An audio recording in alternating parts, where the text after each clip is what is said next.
Look at us go. Wait, where are we going? We spent a day in New York City and saw a few things. The boys got a chance to ride the subway. They were both so excited.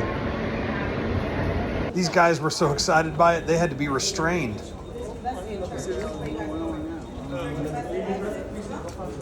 The Freedom Tower was one word: awesome.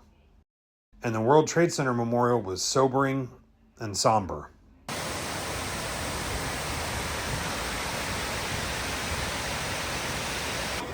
The skyline was a sight to see, but due to epic sailboat racing, we weren't able to get very close to Lady Liberty. All this sightseeing had us hungry, and Jace won Rochambeau, so last stop, Chinatown. So long, New York City. Next stop, London. Lego Pilot was a cool figure. This was the dude's first international flight. They were thriving. The neighborhood was so excited for us to be here. Anyway, let the sightseeing begin. Jace was thoroughly impressed with the sights he was seeing. James Bond was a very nice touch. Vehicles driving on the opposite side were definitely new for us, and the double-decker buses are amazingly sketchy. 10 out of 10 would recommend.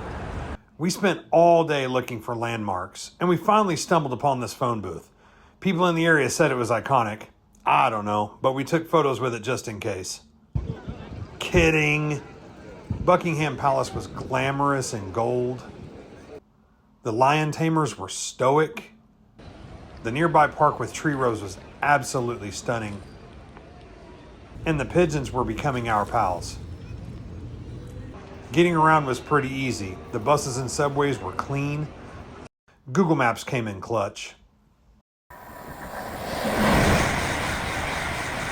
Let's head back to West Drayton where we stayed. Here's Codfather Fish and Chips. We loved this place. The people were so nice and inviting. The food was delicious. And the doner and chicken were so tasty. We really liked the little park across the street also. It had a nice paved track and plenty of grass and toys. At the end of 5 days, London was done putting up with our crap, so we ordered an Uber and headed to Luton Airport. We caught an oversized doing some work.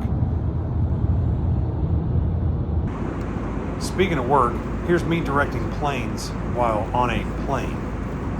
5-hour flight later, and here we are. We're in Georgia. No, not the state, the country, where the alphabet looks like someone dropped spaghetti on the keyboard. That Georgia.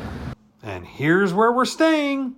Day 1, we landed in the evening. We're bombarded with taxi hustlers at the airport, but thankfully our Airbnb host picked us up from the airport and brought us to our rental.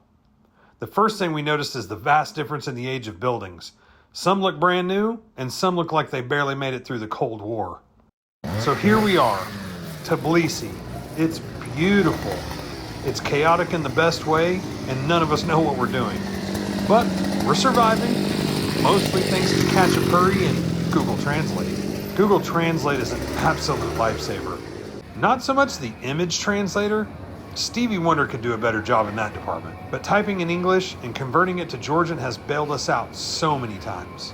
There are moments we totally miss home, like when we can't find peanut butter, or when we realize no one here knows what mac and cheese is.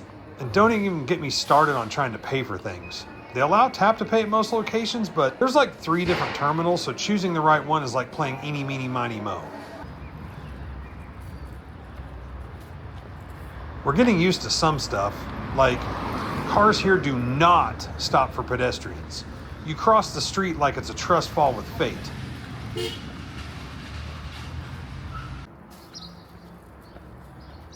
Although our building is over 30 years old and is showing its age, the inside is exactly what we hoped it would be.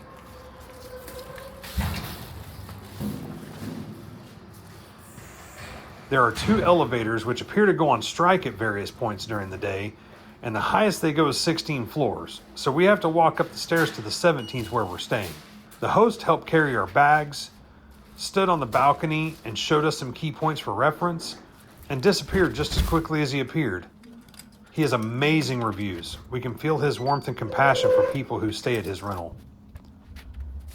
A few moments later.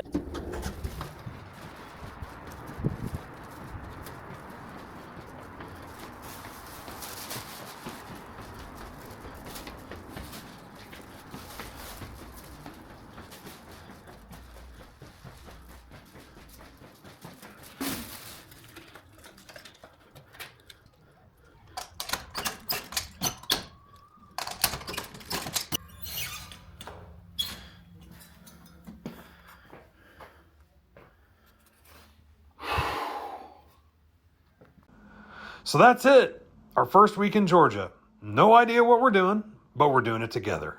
Stick around. There's more awkward cultural confusion, beautiful places, and probably at least one case of name that food coming your way. Hit that like button if you believe in cheese-based survival strategies.